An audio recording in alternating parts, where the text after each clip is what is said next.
to another episode of Fringe Beyond Limits.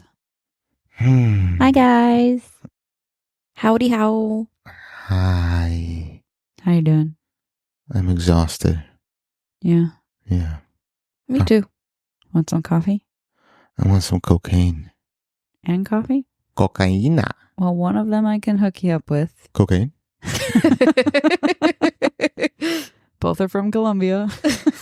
Hello, my friends. I do love my Colombian coffee. Yeah. I do like my cocaine from Colombia. Where else do they make cocaine? Does it come from anywhere else? Pretty sure it comes from anyone's basement. You think cocaine comes from basements? I don't know. Just put that out there. You never know. No, we do know. They do not come from basements. They come from an egg. You're gonna... I'm leaving the planet. Oh. I'm done. I love frustrating him. It's so much fun. Is it really frustrating me? Or I think I just die a little bit more inside every time. Died and gone to heaven. Because I die. Never mind. You know, I deserve like a war medal for dealing with you guys.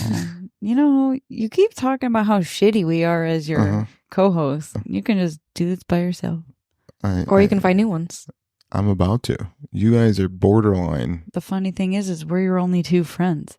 We're the only ones that agree to do this. This is true. Yeah. I think I'm just going to do it like sex. Just do it by myself. So you're going to be on there with like 3 different voices. So it's like you're talking to Yeah, we You'd don't. be running to each mic station. It's gonna be a long fucking episode. After a while, you'd be like, Yeah. It sound like me during sex. That's exactly what that sounded like. You'll probably end up like losing another 50 pounds after that. Oh, daddy. Oh, daddy. Anyways. Oh. Aye. So, yeah.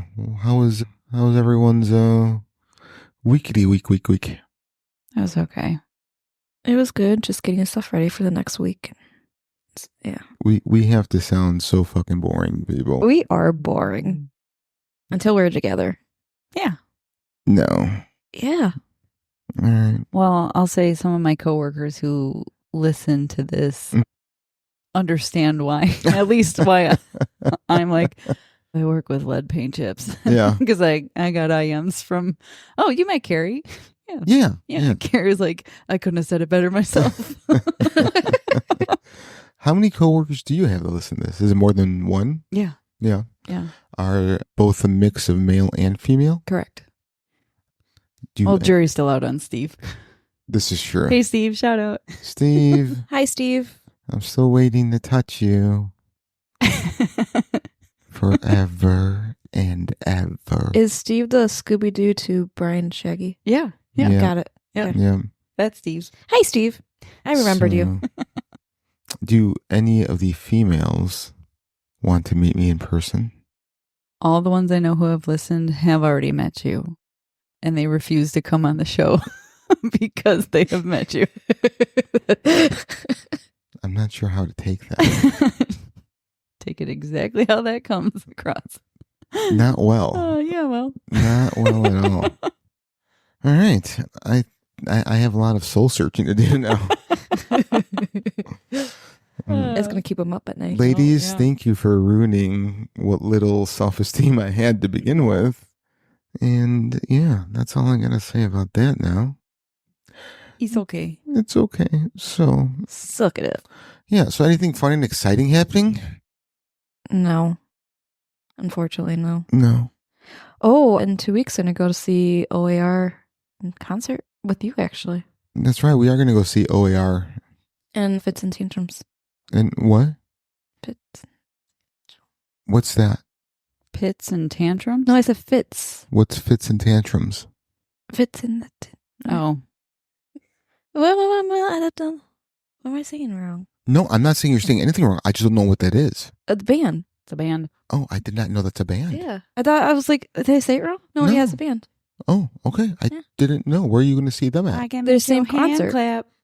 Oh, they're opening for OAR? Yeah. Oh, I hope to get there late then because I don't know who they are. Well, you I probably just will, sang 'cause you the song. What song? The hand clap. The I hand can make clap you song? hand clap. Okay. I did not know Yeah. that was the name of that band. Yeah. Okay. Well, I know one song. There you go. All right. I'll just be clapping. That might be the only one they sing. Oh, I'm okay with this. Usually. Yeah. Yeah. All right. So it's all right. Well, I'm happy. We're going to be at Ravinia for that. Yes, we are. Oh, he's playing up, or he, they They're are playing up there. Them. They, them. Yeah, they're playing. Yeah, they're playing up there. This is the second time I'm seeing OAR at Ravinia. That's pretty big for them, right? Because usually they were college. I don't know. I probably can't tell you one song. I think they started as a college band, Yeah. but they've had a couple nice hits. Okay. Yeah. They Sing me one. Love and Memories. I don't hear the music. You want me to do music too? She said to sing it to her. That's okay. Yeah, no. She wants you to serenade her. I'm out of tune tonight. Oh, So, yeah, I'm sorry. get your tuning fork. No serenading. Dude, I think I'm always out of tune. So, yeah. So, yeah, it was, yeah. Yeah. I just got tongue twisted. It Yeah, happens. it does. Well, we do the things that keep you up at night. Mm-hmm. Ladies, which one of you would like to go first? I can go first. Okay, go for it. So Humpty Dumpty, how did they figure out he was an egg? Like, when did we figure that out? And because they never actually say he's an egg in the rhyme. I've actually thought about that one too, which sent me down a Googling rabbit hole. So, what? Say that again? The Humpty Dumpty rhyme. Yes. When you think about Humpty Dumpty, you think of him as an egg, right? Mm-hmm. Where did that come from? How do you know he was an egg? Because in the rhyme, it never said he was an egg. It's a legit question. So, say the nursery rhyme.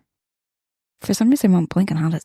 Humpty Dumpty sat on a wall. Humpty Dumpty had a great fall. All the king horses and all the king's men couldn't put Humpty back together again. Okay. So where's the egg part? It didn't end up, and we made, Scrambled eggs. An omelet? I was going to say, what hollandaise sauce? Oh. I don't know. I don't have an answer for that. Ooh, I got him without an answer. I no, like this. No, because I mean, I know the origin is about King Henry VIII. I think. Yeah, that has the origin, but I just want to know like where the egg came from. Like, who thought of him as an egg first? Probably Disney. No, it came from one of those nursery rhyme books. I honestly pull up my Google history somewhere. It was in there from a couple of days ago. I was like, this is, I really want to understand the answer to this question, but it was someone took the liberty of drawing him as an egg, and then it's just becomes synonymous with our understanding of that nursery rhyme. But there was a little bit more reasoning behind it, but I don't recall. So. But I agree. Yeah. Of all the things they could have picked, like, why an egg? Yeah, so Humpty Dumpty is a character in an English nursery rhyme, probably originally a riddle, and one of the best known in the English-speaking world. He is typically portrayed as an anthropomorphic egg, though he is not explicitly described as such. The first recorded versions of the rhyme date from the late 18th century England as a tune from the 1870 in James William Eliot's National Nursery Rhymes and Nursery Songs. Yeah, its origins are obscure, and several theories have been advanced to suggest original meanings. So there we go. Well, we just got a history lesson. All right. Well. So one person's idea turned into immortalization. Yes. Yeah. I'm going to rewrite that poem and make it a dish. Then it's going to confuse with the dish ran away with the spoon nursery rhyme. I'm going to just make an omelet. I love them. They're so what good. What do you put in your omelets? If I could, it would be all the meats and all the vegetables. All of them? All of them. To me, for Brussels an omelet, sprouts? Yeah, why not? Ew. I mean, I like Brussels sprouts, but not put them in eggs. Why not? Why not? I think everything is great in eggs. But like all at once? Yeah, why not? So like a garbage can pizza, but a garbage can omelet. Omelet, yeah. I love eggs. How big would that omelet be if you had all the meats? Even if it was like a tablespoon of each. It'd be a pretty big omelet. It would be. It would be Probably like La Bamba's burritos as big as your head. It'd be an omelet the biggest size of your head. Mm. Which is delicious to me. And cheese. You got I to was throw gonna say, all the all the cheeses. cheeses? All the Oh, God. cheeses. I love breakfast food. That's my problem. Ugh, Oh. it's not my favorite. Oh, I only like breakfast if it's the savory. you only like what? Breakfast if it's savory. Say that again. Breakfast. There we go. There you go. If it's Get it. if it's savory, Savory, greasy, salty. I'm not a sweet breakfast person either. Yeah, like how can you not? Cinnamon. well, you know me. I'm not a and big sweet tooth. I don't have a big French sweet tooth. toast is so good. gross. Like as a kid, pancakes were my favorite thing to have at home. So good. But I hate them in the restaurant because they always put powdered sugar in the batter and they put powdered sugar on top of it and they put maple syrup on top of it. Disgusting. Man, What else do you put on it if not syrup? I put peanut butter. so funny story. Pancakes and peanut butter. I never heard it. You make a drier food even more dry. Yeah, that's. Do you ever try to put peanut butter in the batter and then cook it? No. Yeah, don't. Okay. I was Because peanut butter doesn't cook. Yeah. So all the batter around it doesn't cook either, and it just makes it soggy. It was disgusting. I did that when I was like 10. At least you tried something. Nice. Yeah. No, yeah. I mean, I thought it'd be amazing, and it wasn't. It sounded like was it'd be good, horrible. but Horrible. Yeah. All right. Well, that was not your best thing that keeps you up at night. excuse you. No. You're the one that needs excusing because that was not good. It was good. Because it gets people thinking. Yeah, it's not even keeping you up right now. You're yawning. You're putting yourself to sleep. It's been a long day. All right. Lynette, do you want to go or do you want me to go? Mine's kind of short, but Oh. Do you ever find yourself where you're just falling asleep and you hear some sort of noise and you can't decide whether it was your lucid dream that was that noise or if the noise came from in your house? And then Yes. you're like awake for the next hour because you're listening to see if there's an intruder in the house. I know what you're talking about. That has happened to me, but it does not keep me up for hours because my dogs would go crazy if it was an intruder. So I do look for them and see was that something that they also heard. But like sometimes that sound is so vivid and so Mhm. real. But again, my dogs sometimes don't react. So, but it's hard to say like that. Speaking of dogs, right. that crashing sound that I heard was in my ears or my head or whatever. Yeah. Not physical noise that sounds crazy. So Yeah. There have been times where I'm awake. I'm not even drifting off and I will hear a noise that I perceive as loud and my dogs don't move. And my one will react to anything. Yeah. So it's just like, oh, Reacts to air. yeah. He reacts to his shadow. He'll be sitting there and he farts and he reacts to that. Mm-hmm. But so yeah, there have been times where I'm like, all right, well, could that have been paranormal? Like maybe Right. I just heard it and they didn't. They weren't privy to the noise for whatever reason.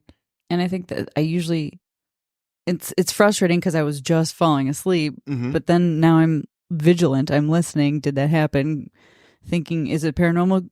Can you do that again? Or Or like a it's just, subconscious. it just like, keeps me up for the next couple hours. It's like, damn, I was right there. Fall asleep. Yeah, no, I get that. Yeah, that's interesting. I like that. So, How about you? Has that happened recently? I'd say about 3 to 4 times a year it happens. Oh, okay. Yeah. Okay, so I like, wouldn't say on a regular cadence or Yeah. anything like that, but so like every quarter. So like Q1 noise, Q1 noise, Q2. And, sometimes it'll be at my house or if I'm at a hotel or I'm at, traveling or whatever. hmm I mean, usually when I'm at a hotel, I think, okay, it's someone down the hall or whatever, and I tend to brush those off. Yeah. But sometimes when it sounds like it comes from in the room, then you're like super freaked out because you're Right. in a building full of strangers. Right. But- Yeah, in a hotel, I'm kind of hoping somebody's coming in my room. Housekeeping. Yeah, like, oh, yes, please come on in. I need this area right here cleaned immediately. Oh God. Do you know what I do when I go into a hotel? The first thing I do when I walk into a hotel room, I walk over to the drapes and I just wipe my balls all over them. Oh, Ew. Yeah. So think about that next time you guys want some sunshine in your room. Grabbing my balls. I'm joking. I really don't do that. Don't believe you. I think you're a liar and you do that. I do. I said do. You did do. Yeah. I actually do that in my house and like other people's houses.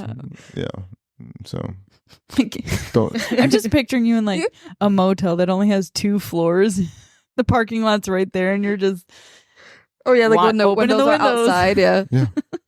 Yeah. I mean, is that wrong? Just a little bit. Is it? A teeny weeny bit, yeah. Where does it state that? In the unofficial book. Well, you can't do that. Yes, I can. No, that doesn't count. So, what about you? Yeah, so I got 2 more quotes, and these are fun. These are, thought-provoking, soul-searching, and sad. So, Oh boy. yeah, just the theme of me. So, yeah, the first one is, you died screaming, but the monster who took your place was silent. Huh.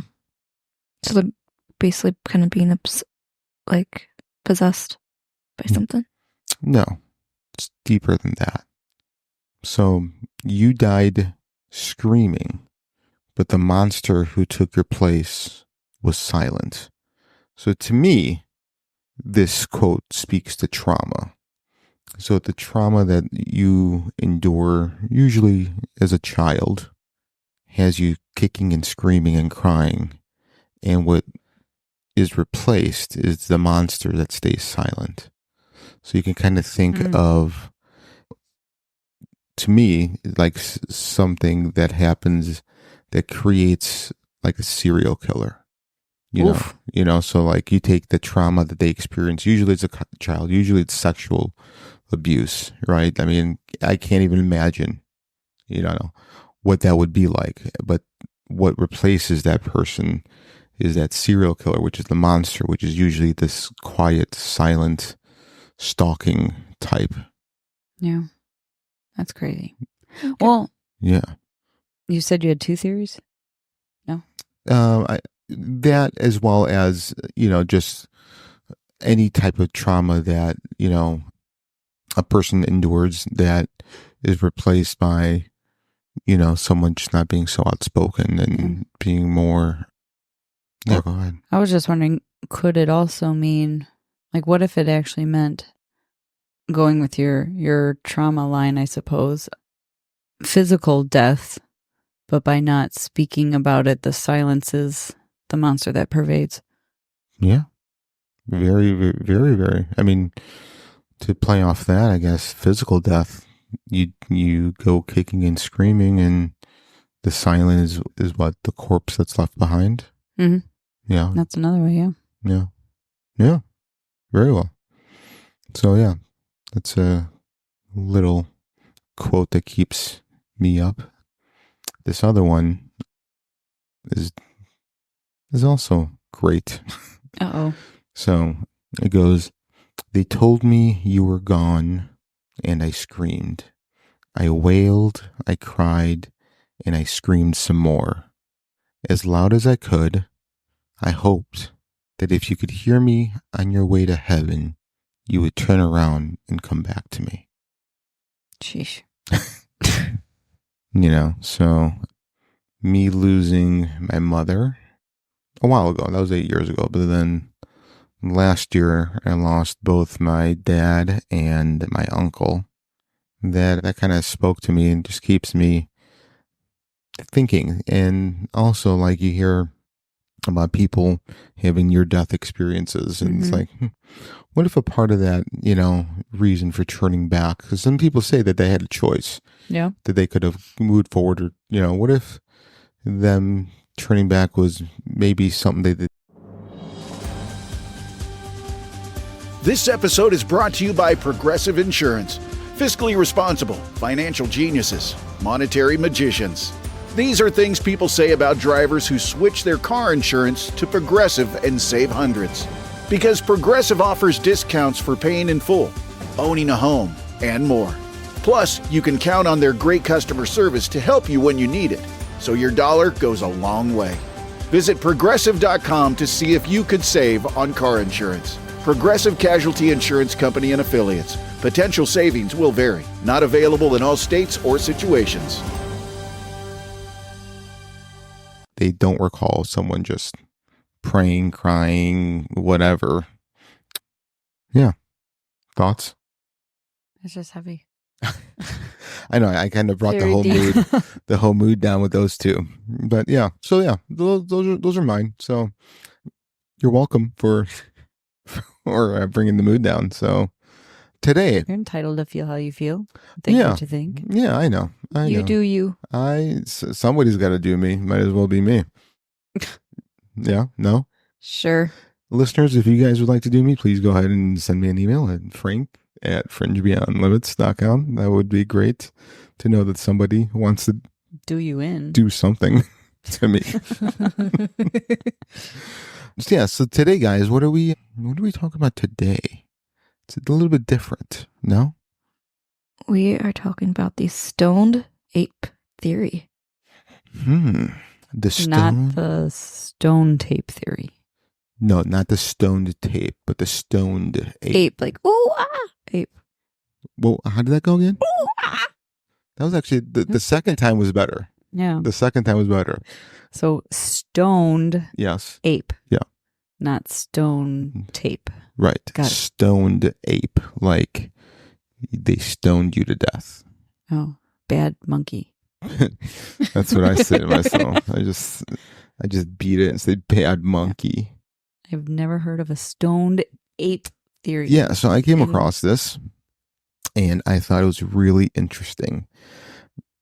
So basically, I'll give you the rudimentary, crude.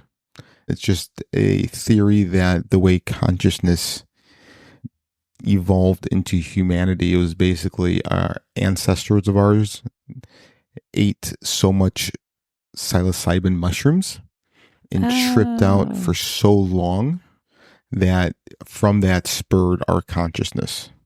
Okay. I think I'd never heard of it referred to as the stoned ape. Okay. Yeah. I think I've heard of that theory. Yeah. Yeah, this is my first time hearing anything about this. Really? Yeah. All right. Well, after this, we'll all go get stoned. Sweet. Yeah. Mushrooms for everybody, baby. Whoop, whoop. Let's get it.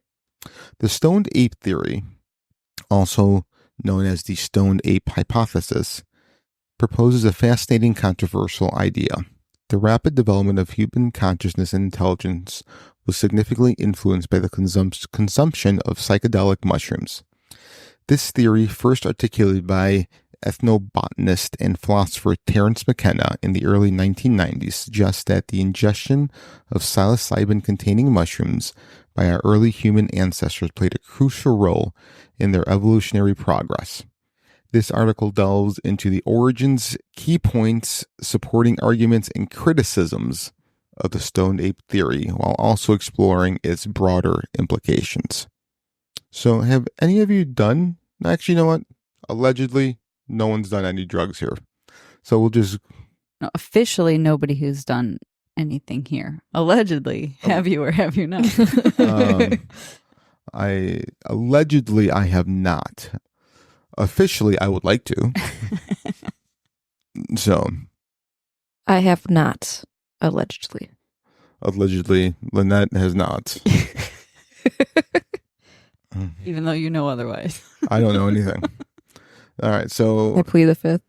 to understand the stoned ape theory, it's essential to consider the historical context of early human evolution. Approximately 2 million years ago, Homo erectus... I love it. You grow up. It made me giggle too, though. I mean, it's a double whammy. It's like, how Homo can you not? erectus, Yeah, right? yeah. Emerged in the African savannas, marking a significant stage in human evolution. These early humans lived in an environment rich with diverse flora and fauna, including psilocybin mushrooms, which thrive in the dung of large herbivores. Why, they say Homo erectus. They could have just said poop instead of dung, right? No. Okay. The African animals, dung. Dung. The discovery and consumption of these mushrooms could have had profound effects on early human behavior and cognition. Terence McKenna was a visionary thinker and influential figure in the psychedelic community. Born in 1946, McKenna's interest in ethnobotany, shamanism, and consciousness studies led him to explore the potential of psychedelics in human history. His travels and studies in the Amazon rainforest exposed him to the traditional use of psychoactive plants, inspiring him to develop the Stoned Ape Theory. McKenna's theory was initially met with skepticism. I can't say the word. Skepticism. Jesus. The two of you are I know. cut off, and I'm the one drinking wine today. I know. Well, she's rubbing off on me. Skepticism, but was since I did that one on purpose, but has since gained following among those interested in alternate explanations in human evolution. So, question. Answer. What do you think you go when you trip out on psilocybin? Do you think it's really just you having a psychedelic experience, or do you think you really experience something that's truly there? I like to believe that it's a spiritual thing. There are people who do it recreationally and for fun and all of that, but I would like to believe that it breaks down barriers in your mind and precognitions in your mind to allow you see and experience other realities. Okay. I would like to think that as well. And I think it also is part of the intention behind it. So if you go in looking for a cathartic or healing or spiritual experience, you're going to have those sort of responses. There are others who just want to see how many micrograms and milligrams that they can put. If you're on Reddit, people are like, I just ate this shoebox full of, golden teachers or whatever, and wish me luck. Like, I don't know. I feel like you're just setting yourself up for a nasty trip. I mean, yeah, there's always possibility to have a nasty trip, but you get what you need at the time. That's what I believe. Bree? I would like to think it's something that's actually there, but I would also think it's more psychedelic. Okay. Yeah, that's... Yeah, I've always wondered, like, I would love to do, like, I have not done psychedelics at all. I would like to, but I'm also the person that has control issues. Yeah. So I know a big part of it is letting go, and that I find that part really difficult for me. But like, I would like to do like ayahuasca. You want to go for the Mac Daddy? I do. I feel like you should start small. You've smoked weed before, yeah? Yeah. That's in the psychedelic category, isn't it? Yeah, but and most people don't get have that psychoactive experience. Do you do weed? Do you do ayahuasca? Peyote? I don't do weed right now. Right now. I do want to do an ayahuasca, and I do want to do a peyote. But yeah, but so you guys know my personality. It's either all or nothing, right? I know. I don't fuck this ghost hunting. I want to hug a demon. I want to get felt up by a succubus. Fuck eating a couple mushrooms. Yeah. I want to go balls to the walls and ayahuasca trip for 3 days. Yes. Yeah. I mean, that's just my personality. That's just who, what I mean? Well, DMT is only for like 30 seconds. Yeah. No, it's I think like 15 minutes. I thought it's like, okay. No, when you maybe it sets in within like 15 seconds. So there's no emergency handbrake. No. You're just on. Right. Yeah. So when you smoke it, it's like a 15-minute trip once you hit that breakthrough moment. But like, ayahuasca is like a whole like 8-hour. Yeah, but it usually results in most people purging and puking and crying and. Well, yeah, you're purifying your body. That's how the shamans in South America look at it. It's that I understand, but. Do you? Yes. I like to purge all the time. Out your butt. Why not? That's the best place. Only you're going to be on a wood floor on a straw mat in front of strangers puking and crapping yourself? Yeah. Cool. I mean, don't threaten me with a good time. So the Stoned Ape Theory is built on several key propositions, each suggesting a different way in which psilocybin mushrooms could have influenced early human development. One of the core ideas of the theory is that low doses of psilocybin improved visual acuity in early humans. McKenna argued that this enhanced vision would have made early humans more effective hunters and gatherers, providing a significant survival advantage. Improved vision could help detect predators, spot prey from a distance, and navigate the complex terrain of the savannas more efficiently. That's true. Is it true? Details are more vivid than you can describe. Yeah. Edges are sharper. Mm-hmm. Colors are brighter. So it's kind of like HD. Yeah, it's like ultra. What is the newest one? 4K, ultra HD, or whatever it is these days. Yeah, yeah. Like I'm waiting for the one where I look at my laptop and I go, "Yo, I want pizza," and a pizza box hits me square in the face. We've been waiting for smell-o-vision since we were kids. Yeah. Yes. Oh yeah. Yes. Yeah. Ever since. Think about how advertisement would be if we had. I was there. smell-o-vision. I was there when Scratch and Sniff first came out. I think that came out in the 80s. Maybe. Who knows what chemicals we were huffing up our noses as kids? That was probably Does it smell like China? Yeah, that smells like China to me Yeah. too. Yeah. That was Big probably deep puff, like the first time I ever got high. Was probably as a kid, just Scratch and Sniffs. or the Mr. Sharpie or Mr. Oh, those like Big the markers. the smelling Sharpies. markers. Yeah, Yeah. or the I won't say I would yeah, smell the Mr. big Sniff or the Yeah. big permanent markers. I used to like sniff those. Yeah. with the black Yeah. and silver stripes. Yeah, Yeah, those you- are you those smell guys- like my Yep. childhood. Yeah, you guys are all fucking addicts. Look at you guys. I need a fix. I need a Sharpie. I need one right now. I need to smell it. Yeah, I will suck your dick, sickos. Who was the Saturday Night Live? The What was her name? Shannon? She's like superstar. She was in that Yeah, movie. She ended yeah. up doing a movie. Mary Therese. I don't know. I don't know. She was a Spartan. No, No, not a different The other one. character. Yeah. Yes. Yeah. Miss Swan. I don't know. No, that Miss Swan was Mad TV. That was Mad TV. I don't know. Whoever puts her.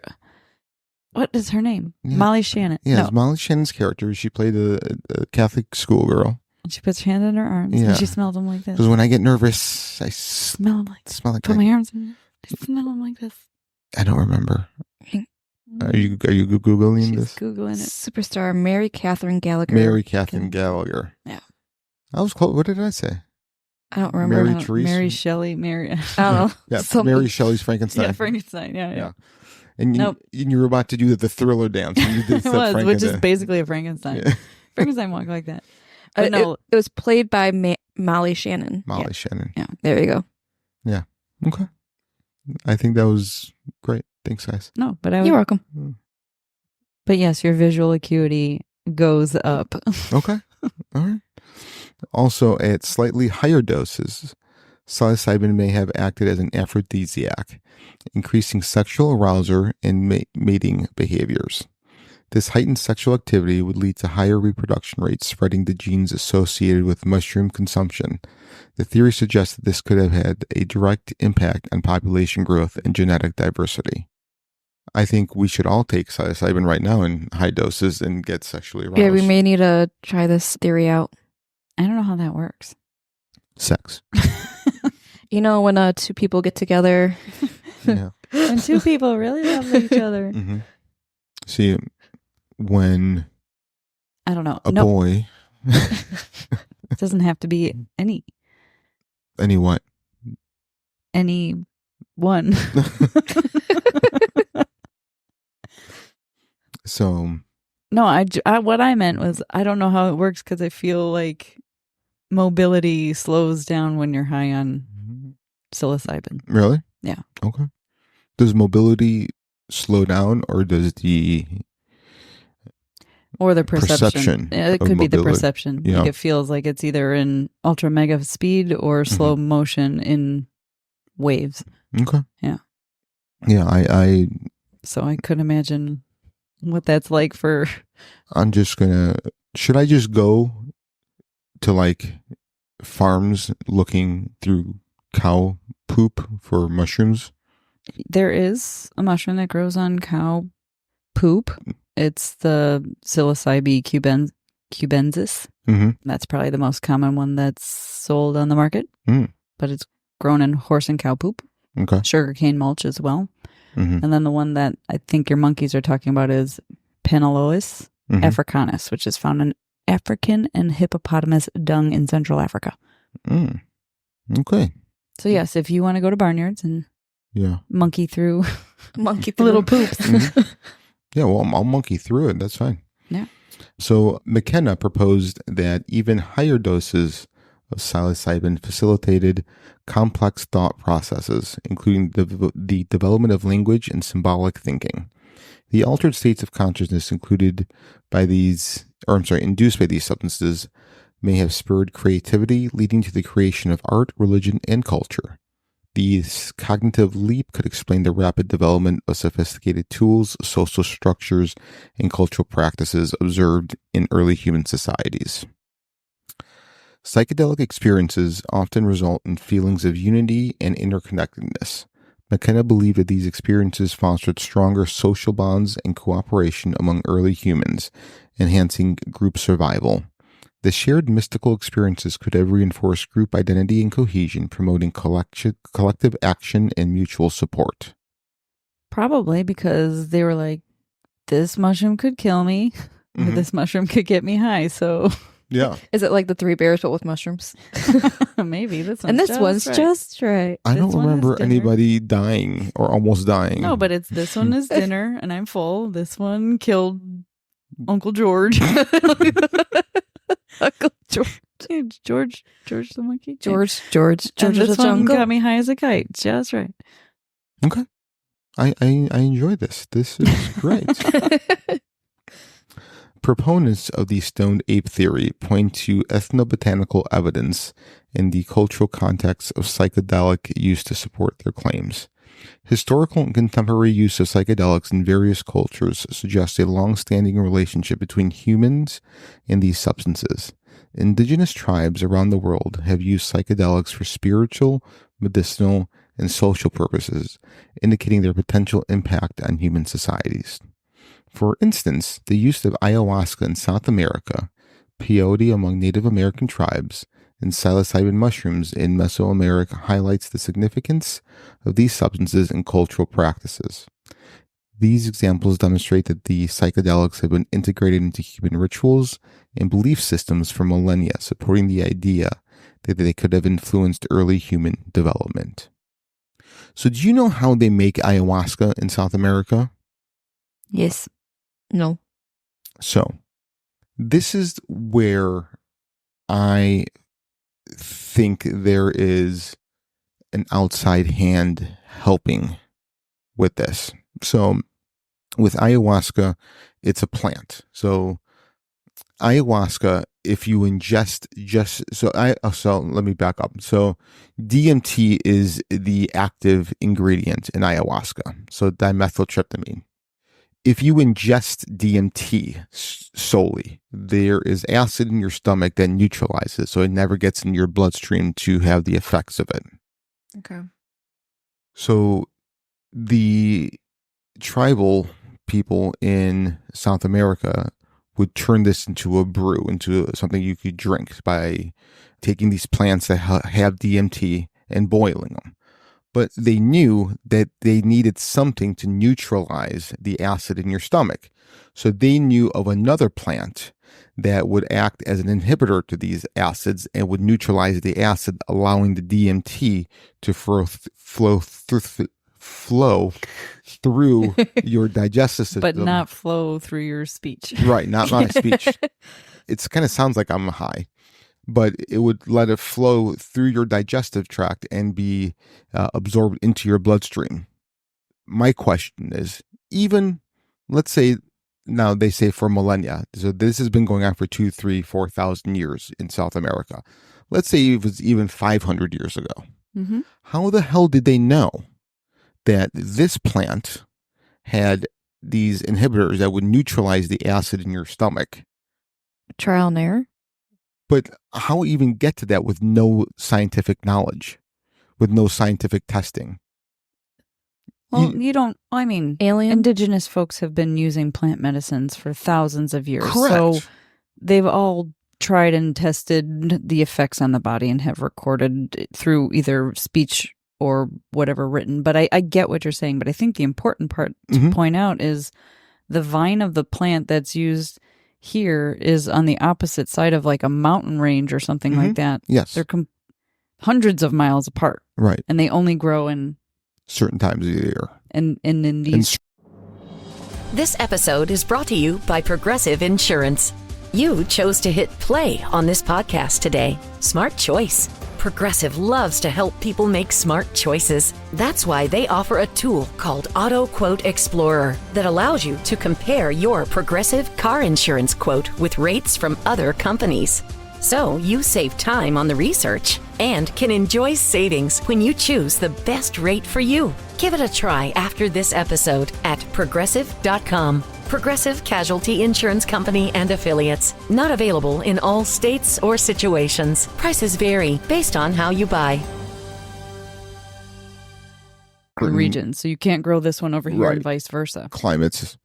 Yeah. So I agree that there has to be Like something. some sort of Like, intervention or and- something. And I'm not saying it's aliens by any means. I'm just saying that there's some other spiritual communication that told them to get this, like the Oracle of Delphi.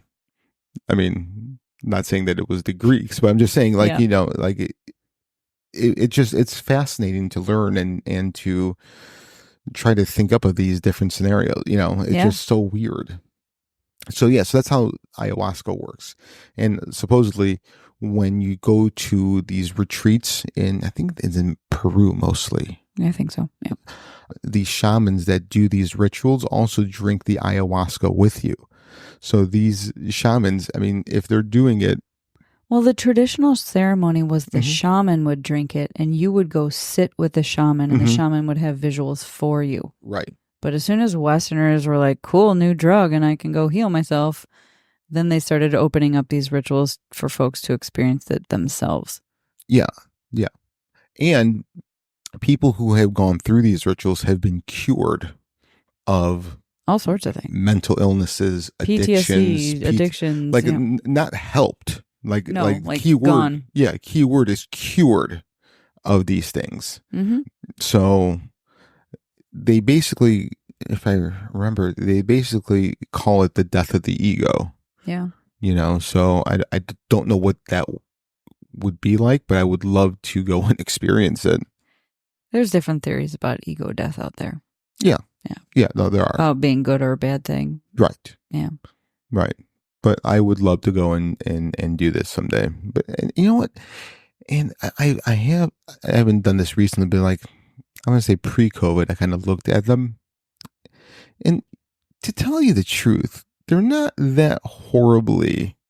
It was like expensive. Yeah, it was like $3-4 grand for a week. Well, there was some facilities trying to get it stood up in Florida. Under a church of whatever type of title. There was one in Kentucky. I think that's currently active and doing that out of the religion. Yeah, under that protection. Yeah. Yeah. So.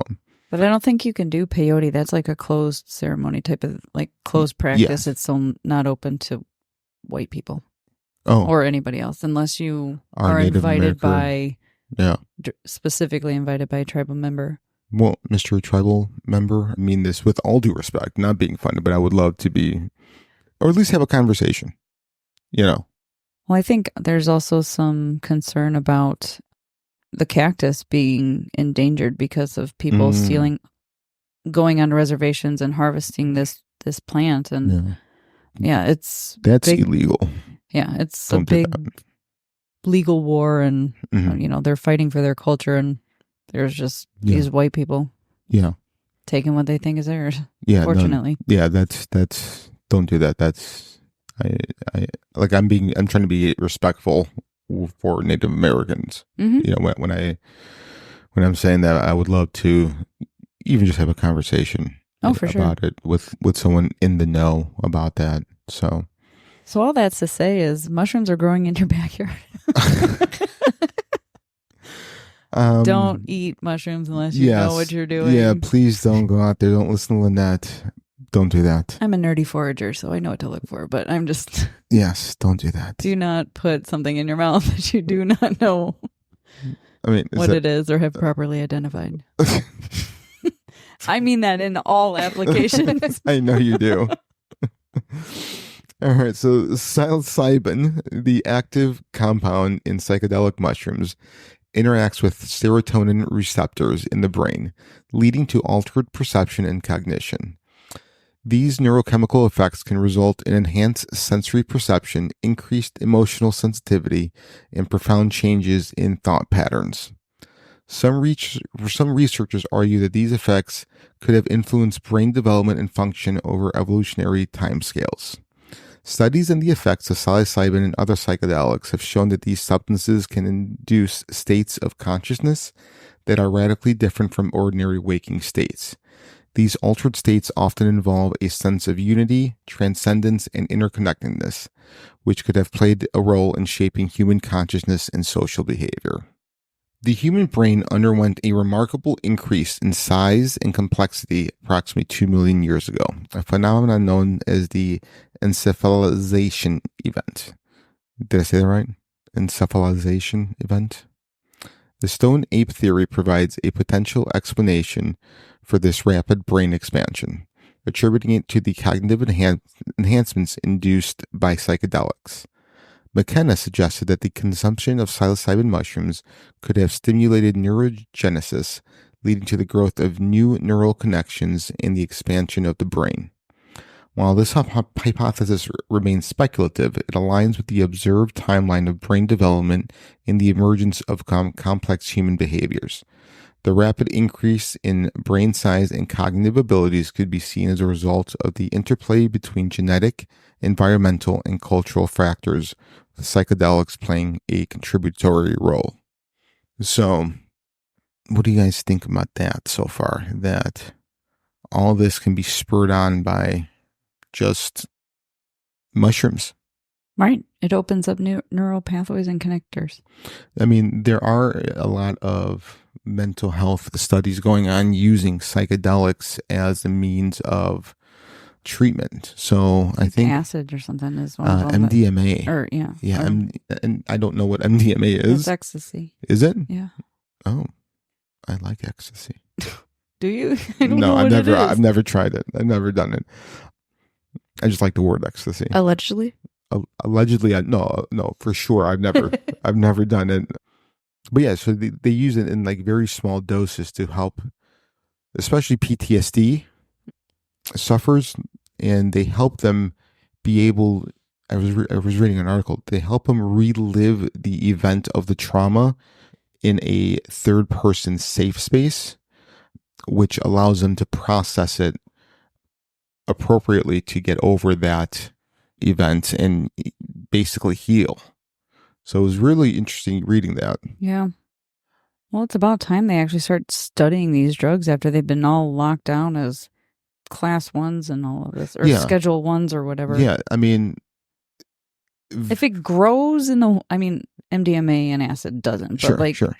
If these other things grow in nature, you can't make it illegal. Well, I mean, even weed being right. a class 1, they're saying Schedule 1 narcotic or Schedule 1, yeah. and if you look at what is it, Valium and all these like harsher like prescription drugs, like they're class 4. They're saying weed is worse, where right. you can't overdose from it. Right. No one's ever. I mean, you can't. It's, you know what I mean.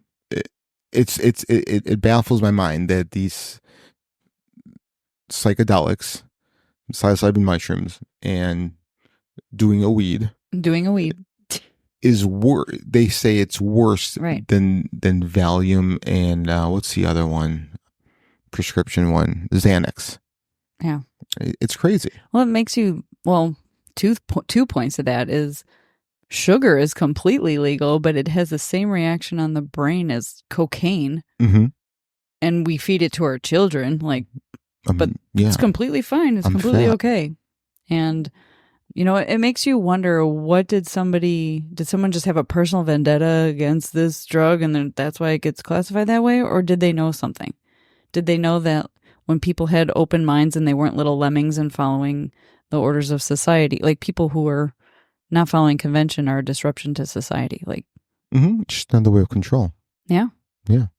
So if people to prevent any sort of enlightenment, let's throw people in jail by the hundreds, by the thousands for weed. For weed. I mean, I agree. And most of those people thrown into jail are of a certain skin color. Mm-hmm. On top of that, right? I mean, let's be honest. It's all just a fucked up agenda. There's one color that gets busted and doesn't go to jail. Right. Green. Purple. That's why it's the purple nurple. I know. So yeah, I agree. It's stupid. So despite its intriguing propositions, the Stoned Ape Theory faces significant criticism and skepticism from the scientific community. One major criticism is the lack of direct evidence linking the consumption of psilocybin mushrooms to human evolution. The theory relies heavily on speculative interpretations of existing data, and there are no concrete archaeological or fossil records to support it. How can there be? Like, I understand it's speculative, and I'm not saying this is for sure, but I mean, it's an interesting theory. And with this theory, you can draw lines of parallel because there's no other reason why our brains exploded the way they did 2 million years ago and evolved as fast as it did. What's the... Unless the reptilians mess with our DNA. Is it the reptilians or is it the Anunnaki? Weren't they kind of in cahoots? In some circles, they are one and the same, but in many others, they are two separate entities. Stuff I've read have drawn correlations of being the same. Yeah. And who knows? But we're still looking for that link, right? Yeah, agreed. But no, I love this theory. Like, it makes sense to me. Well, I mean, and it's fun. It's fun to think outside the box. Like, I don't see the harm of proposing other things and talking about them, you know? What if this was the evolution for Neanderthal Bigfoot? Right. And our evolution was from the DNA manipulation. So Neanderthal went to Bigfoot. Yeah. And it's believed that they're actually more spiritually evolved because they didn't get involved in all the muck and muddle that we did. And then Homo erectus went our route. Yeah. Okay. I mean, yeah. Sounds legit. Are you awake over there? Yeah. Okay. I'm awake. Okay, good. Just making sure you're still here. It's just my butt hurts from sitting, so. Yeah. Do you want me to rub it for you? No, I don't want you to rub it for me. I'm just trying to make you feel, trying to be a hospitable, you know. How would you? Never mind. How would I want? I just picture you like a kitty, like meow meow, like kneading, like pawing at her butt cheeks, kneading like it. 2 little paws. Yeah, no. I would probably, I would do a wax on, wax off kind of approach. Mr. Miyagi. Exactly. I would be the Karate Kid. Yeah. Additionally, alternative explanations for the development of human intelligence and culture exist, such as changes in diet, social structures, and environmental pressures. These factors offer plausible explanations for the cognitive and cultural advancements observed in early humans without invoking the influence of psychedelics. Critics also point out the risks associated with psychedelic use, arguing that the unpredictable and sometimes dangerous effects of these substances would pose significant risks to early humans. Adverse reactions, including hallucinations, paranoia, and impaired judgments, could outweigh any potential cognitive benefits. That's just Darwin's theory. Yes. As much as I hate Darwin's theory, but that's another topic. But yeah, I mean, there's actions that we do that are questionable, and some people survive it and other people don't. I agree. I mean,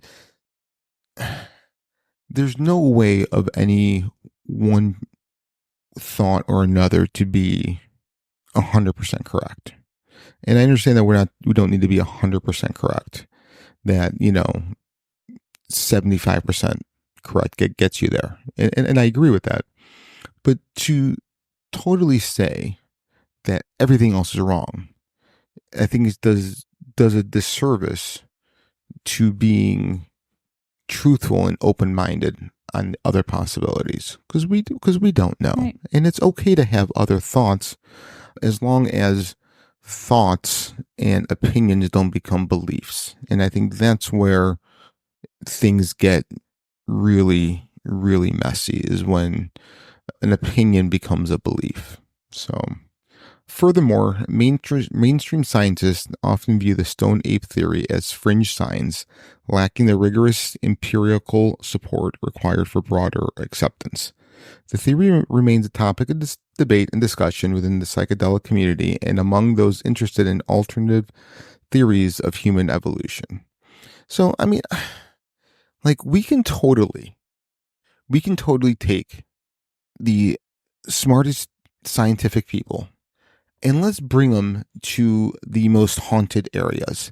Let them do research and analysis and see if they can truly find out what's going on. Again, this goes to being open-minded, right? I don't feel as though people are open-minded enough, so, and also people are only trained in their one field, right? There's no cross-training anymore. Like, the thing that I loved, like, back, Da Vinci, is they were trained in the arts as well as in the scientific. And they the permutation in between it all, like, they brought it all together. They had the music, they had the art, they had the science, they had the math. Like, yes. Yeah, absolutely. Because everything. And you had like a family doctor, or not a family, like a town doctor or whatever, who knew how to do everything. It's the same sort of concept, whereas now we've been so siloed. Right. I work at a factory and all I do is I put this widget on the machine and that's all I do. Or like, this is my function at work, or I'm a doctor and I only work on hips and knees, whatever. Like, right. We've gotten so far away from anybody having a complete understanding of anything. Right. I agree. I mean, even your general practitioner still refers you out to everything else.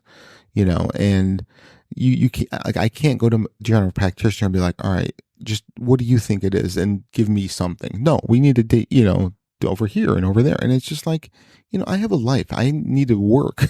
I can't constantly be taking time off work, for stuff like this. So, but I mean, going back, like, everything is so specialized that, it's all by design. Is it? Is that your conspiracy? It is. Okay.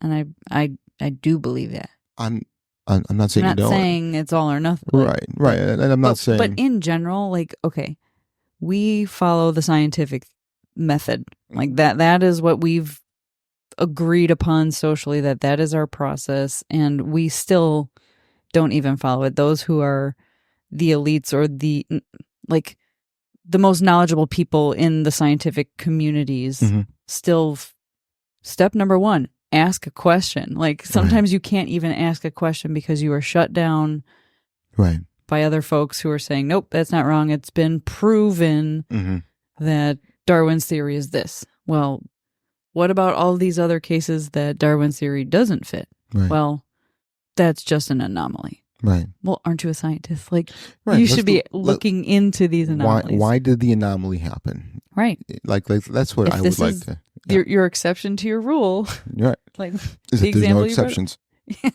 There's no exceptions. So. Yeah. No. I agree. Get off my little soapbox here. No, I like it. So, the Stoned Ape Theory invites us to consider the broader implications of psychedelics on human culture and consciousness. Beyond the specific claims about human evolution, the theory suggests that psychedelic experiences have played a significant role in shaping human history and society. This perspective opens up new avenues of inquiry into the role of altered states of consciousness in cultural and cognitive development. The connection between psychedelics and spirituality is well documented across various cultures.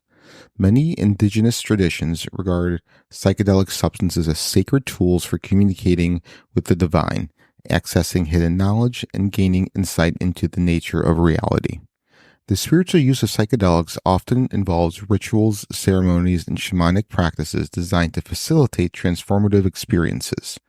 The Stoned Ape Theory implies that these spiritual practices may have ancient origins rooted in the early use of psychedelics by our ancestors. If psychedelics played a role in the development of religious and spiritual beliefs, they could have significantly influenced the formation of early human societies, moral codes, and social structures. So there is, going back on that, a theory that Moses in the burning bush was basically Moses getting high and having these visions come to him. So like the burning bush, and I don't remember the specifics, but like the burning bush was like the burning of like something to smoke or inhale.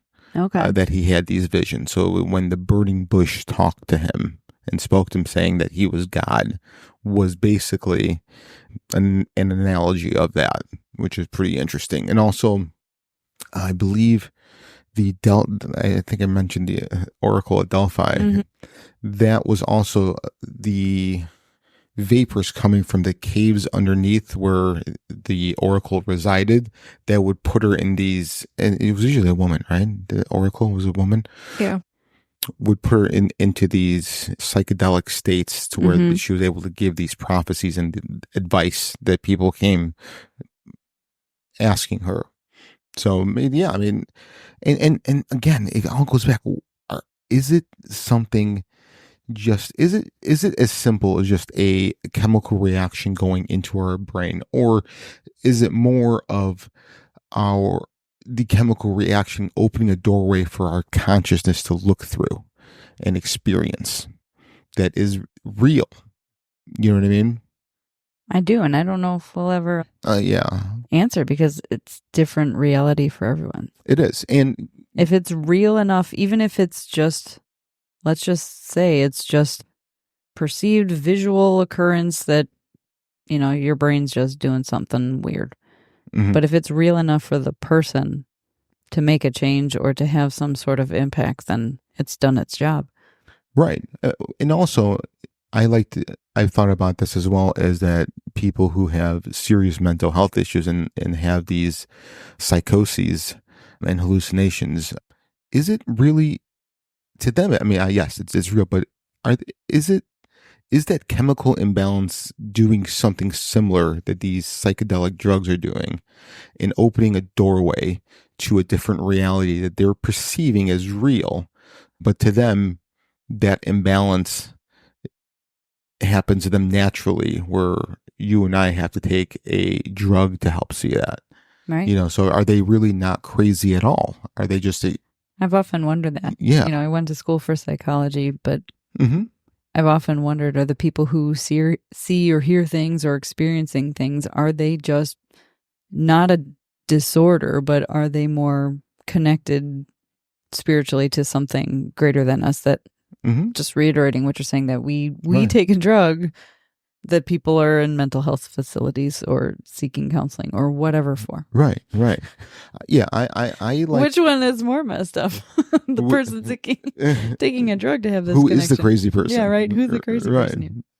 But yeah, I do go towards the line of thinking that it opens a doorway for our consciousness to experience something. Because I do think that whatever exists after this meat suit goes is whatever consciousness is. I think it's separate from the brain. I don't think the brain creates it. I think the brain interacts with it. So yeah, this is fascinating on so many different Mhm. levels. The potential cognitive and creative enhancements induced by psychedelics are another important aspect of the Stoned Ape Theory. Modern research has shown that psychedelics can stimulate creativity, problem solving, and divergent thinking. These effects could have contributed to the development of art, music, language, and technology in early human cultures. The altered states of consciousness brought about by psychedelics might have enabled early humans to perceive the world in new and innovative ways, leading to breakthroughs in tool making, social organization, and cultural expression. The theory suggests that these cognitive enhancements were not merely incidental, but played a crucial role in the rapid development of human civilization. Psychedelics also have profound social and psychological impacts, fostering empathy, compassion, and a sense of interconnectedness. These experiences can strengthen social bonds, enhance cooperation, and promote collective well-being. The Stoned Ape Theory posits that these social benefits were vital for the survival and success of early human groups. In contemporary society, psychedelics are being explored for their therapeutic potential in treating mental health conditions such as depression, anxiety, PTSD, and addiction. The resurgence of interest in psychedelic research highlights their potential to address psychological, emotional challenges, echoing their proposed role in supporting the mental and emotional well-being of humans. Modern scientific research on psychedelics has provided valuable insights into their effects of the brain and mind. Advances in neuroscience, psychology, and pharmacology have deepened our understanding of how psychedelics interact with neural circuits and influence cognition, emotion, and perception. So, who wants to go do drugs right now? Just do it. All right, let's go. We're our next episode, we're all going to be stoned. It'll be live for people to watch, Yeah. Allegedly. Allegedly. Allegedly. I plead the fifth. Okay. I'll plead it with you. One of the key findings in modern psychedelic research is the concept of neuroplasticity, the brain's ability to reorganize and form new neural connections. I was going to say this earlier, but I wanted to get to it. Psychedelics, particularly psilocybin, have been shown to promote neuroplasticity, leading to increased connectivity between different brain regions. This enhanced connectivity may underlie the profound changes in perception, thought, and behavior reported by users. The potential for psychedelics to stimulate neuroplasticity aligns with McKenna's hypothesis that psilocybin could have. Still said it wrong. I still said it wrong. I know. Now you got me saying it wrong. Yeah. Hypothesis could have contributed to the rapid expansion and complexity of the human brain. By fostering the growth of new neural connections, psychedelics may have facilitated the development of advanced cognitive functions such as abstract thinking, problem solving, and self-awareness. and speech. God, Words are hard. dude, listen, you guys say this many words with all these. Your voice is so soothing. Is it? Yeah. I never thought it was. Yeah. Is that why you guys fall asleep on me? I love it. Probably. Or it could be the roofies I gave you. Just, Oh, is That what it too. is? yeah. Go to sleep. I mean, I'm looking forward to the day when I can taste colors and smell. Semen. Yeah, Like a sailor seaman? like men. A sea of men of the sea. I would love semen from Men of the Sea. Like chicken of the sea. Is it No, chicken or is like it men tuna? of Men of the Sea, like cunt, like Men of the Cunt. No, No, okay. maybe. Okay. Love you. The therapeutic applications of psychedelics are a rapidly growing area of research. Clinical trials have demonstrated that the efficacy of psilocybin and other psychedelics in treating a range of mental health conditions. These studies have shown that psychedelics can induce lasting positive changes in mood, cognition, and behavior, often after just 1 or 2 sessions. The therapeutic potential of psychedelics may provide insights into their historical role in human evolution. If these substances can help individuals overcome psychological challenges and enhance their well-being, it is plausible that they offered similar benefits to early humans, supporting their mental and emotional resilience in the face of environmental and social pressures. The resurgence of interest in psychedelics has also raised important cultural and ethical considerations. The integration of psychedelics into modern society requires careful attention to issues of safety, accessibility, and cultural sensitivity. As researchers and practitioners explore the potential benefits of psychedelics, it is crucial to honor the traditional knowledge and practices of indigenous cultures that have long used these substances for healing and spiritual purposes.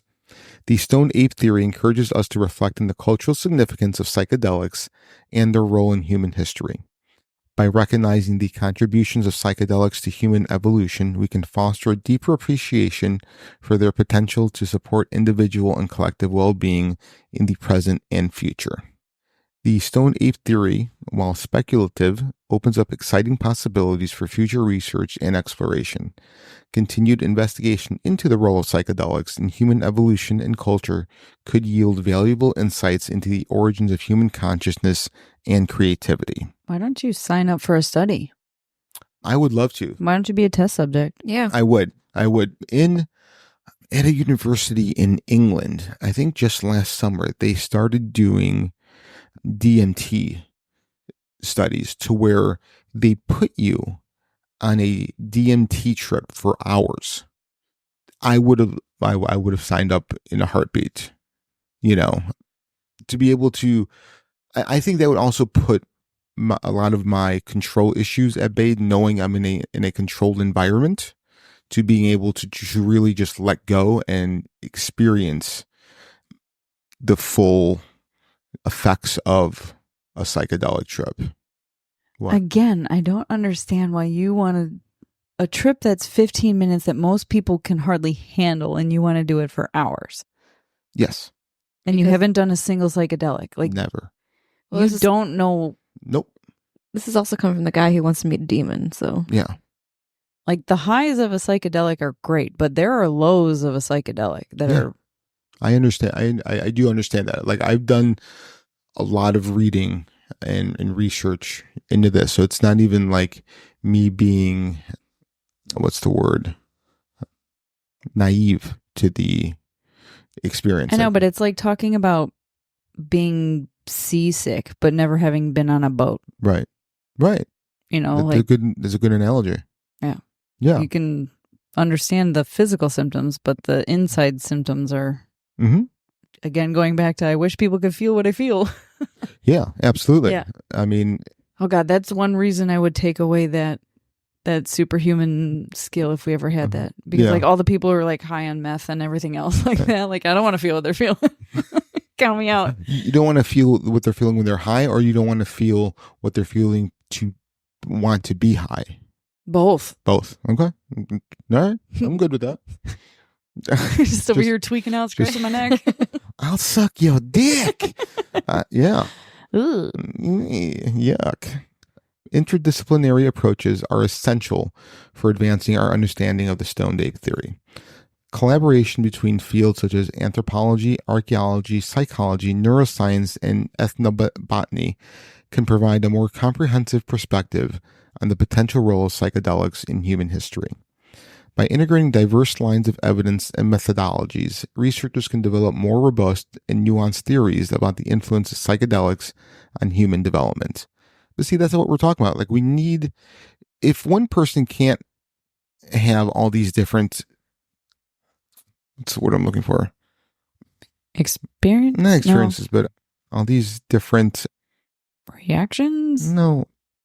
I don't Areas of study. I was like, you're very bad. Yeah, It's like, I don't know what you're trying to say. Diversity of knowledge? Yeah, diversity of knowledge, but there's another word, and it's right on the tip of my tongue.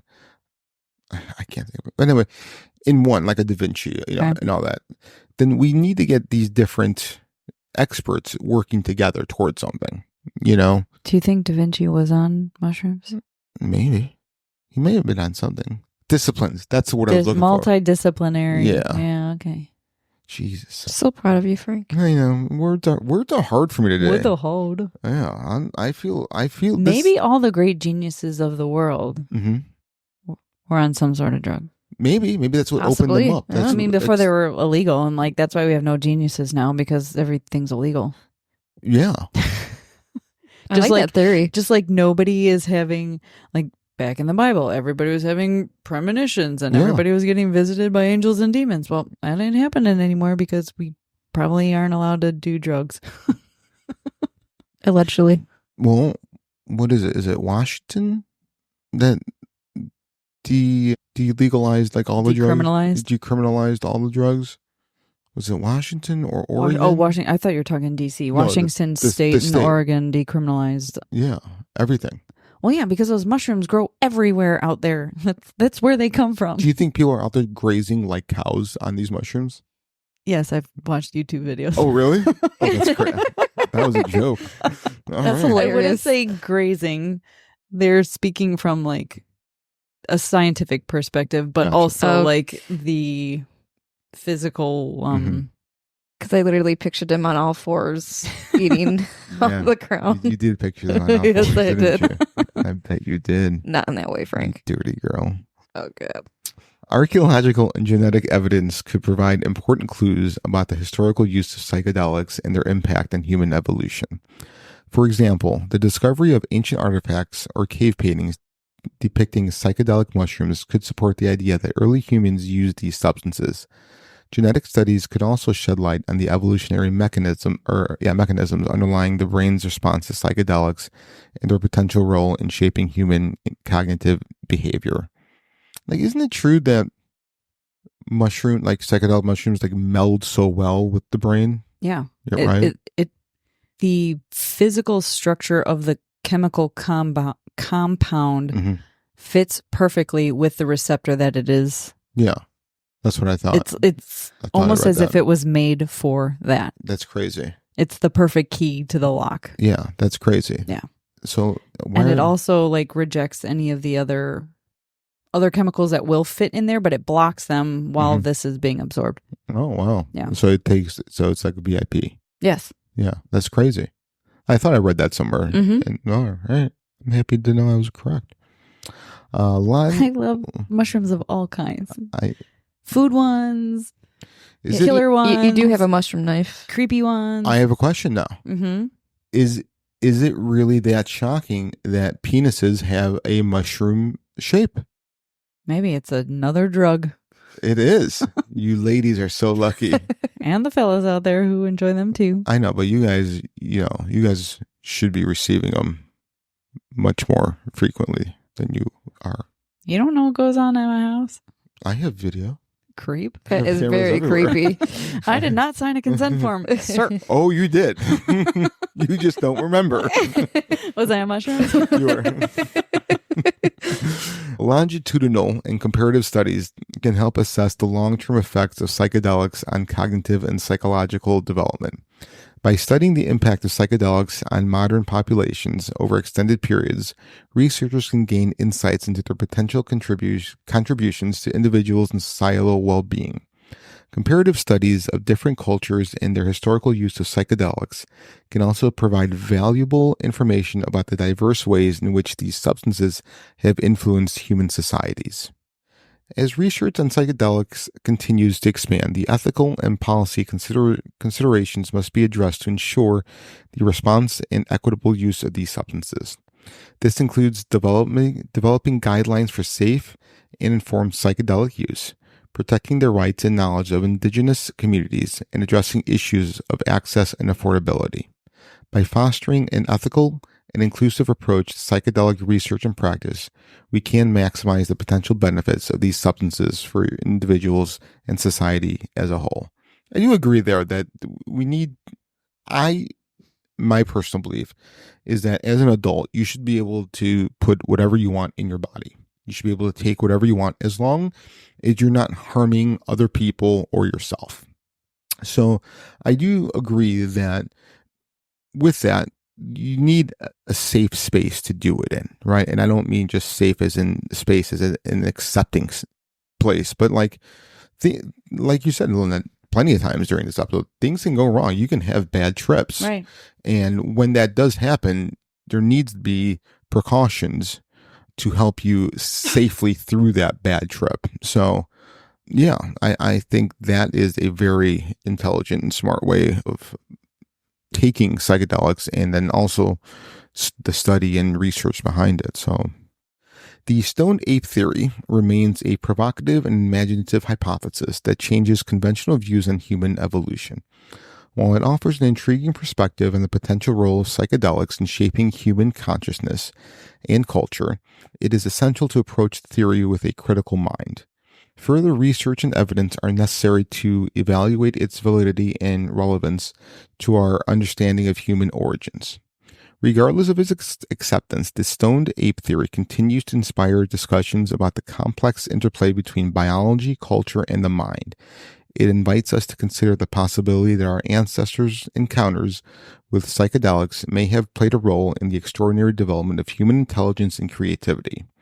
As we continue to explore the mysteries of our evolutionary past, the Stoned Ape Theory serves as a reminder of the many factors that may have contributed to the unique nature of human consciousness. The Stoned Ape Theory, despite its speculative nature, offers a thought-provoking framework for understanding the potential influences of psychedelics in human evolution. By examining the historical, cultural, neurochemical, and social dimensions of this theory, we can gain deeper insights into our origins of human cognition and culture. Whether accepted or not, the Stoned Ape Theory encourages us to explore the rich and multifaceted history of human development and to appreciate the diverse factors that have shaped our species' unique capabilities and experiences. So what are your guys' final thoughts here as we conclude this episode on the Stoned Ape Theory? They lied to us in Dare. In Dare? Yeah. Dare No. only told the stories of like the people jumping out of windows and stuff like that. Yeah. The bad negative stuff. Yeah. I mean, of course, that's to scare you. So, I would say this, like, opened my mind up, and it's like my mind is blown now with thinking in a different way about psychedelics. And well, this is what I've been talking to you about for years now. yeah, it just goes through in one ear and out the other. Yeah. Well, I mean, like, there is basis. Like, I don't just say shit to say shit. Like, I do. Well, sometimes you do. Yeah. Yes. And we all know when I do that. But when we're having a serious conversation, no matter how fucked up the subject is, I do have credence as to say the things that I say. I do my research and my reading. Doo-doo. I do all over myself. Would you guys wear a diaper? How did we land up here? Like if would No, not willingly. you, not willingly. No. Like if I could, You won't go to the resort? They dress you up as a Oh, yeah. baby Yeah, remember with the that? diapers? Yeah, no. That was that episode 12. Go back in the That gave me the archives and listen to jeebies. that, guys. Yeah, that'd be great. All right. So anyway, yeah, I do like know what I'm talking about. Like I don't just all over myself just because. Yeah, you do. Let's be real. So does it change your opinion on psychedelics? I don't remember if you were yes or no, if you were interested or not. I never said no that I wasn't be interested, but I was always I would be cautious. I want to make sure I'm in a safe area if I do it. Sure. Because I'd be too freaked out on what would happen. Like you mentioned, there is a lot of lows with the highs. So Yeah. I just want to make sure when I get to those lows, I'm in a safe spot. For sure. They're quick. Like it's like 5 minutes, 2 minutes, 5 minutes, 2 minutes. It's Oh, like it's- yeah. I'm pretty sure like when you're experiencing it though, it doesn't feel like it's that No, quick. it doesn't. No. It feels like it's like days and days. It could. Yeah. All right. Awesome. Yeah. Yeah, I'm game. Let's allegedly get together and do a mushroom. Do we need to go to Washington State? Like a portobello, Yeah. We yeah. can. Like do a mushroom. some shiitake. Yeah. Well, that's my penis. We need to go to Washington And then State a and woman's raise vagina is a accountants. lion's mane. It's a lion's mane. Well, I have more than one breed of mushroom. I do have the lion's mane and the shiitake with a portobello And a bull eating the butt. and the bowl eating the butt. I love So. mushroom. So strange. I mean, when we were at the Para, Yeah. I know, every I single was time we were in the forest, she's like, yeah. mushroom. I was More mushrooms. booping mushrooms You because you were- want to spread the spores. There's some on the trees. All right. Yeah. Spread them spores, baby. Boop, boop. I like to spread legs, but Spread the shrooms. yeah. So we should do a movie while we do a mushroom. Mm-mm. Is- Just She was watch. like, nope, not doing it I don't very I'm fast. not- yeah, I wouldn't watch a scary movie when you do that. oh, so Oh, No. we should watch a scary movie. I want to. No, you don't want to do that. I want to do a mushroom. Only if you're in a Utica crib and I can I- lock you in there so I know that you won't come axe murder me because you're tripping out, man. I want to do a Utica crib while I do a mushroom while doing a scary movie in a haunted location. Have fun. I'll film you Okay. with my handy dandy camcorder. All right. Sounds good. All right. Well, that wraps up this episode on the Stoned Ape Theory. Let us know what you think. Yeah. Send us emails and tell us how your trips have gone. We'd Allegedly. love to hear them. Well, maybe they traveled to France or Spain or Amsterdam. Amsterdam, Australia. So, all right. Yeah. Well, guys. That was a fun one. Yeah, we love you. Can't wait to hear from you. Remember to Like, subscribe, follow. like, subscribe, and follow. And comment. Don't forget to comment. All right. Well, All right. Frank. Yeah. I'm Brie. And this is Lynette. And this was an episode of Fringe. Beyond Limits. Bye. Bye.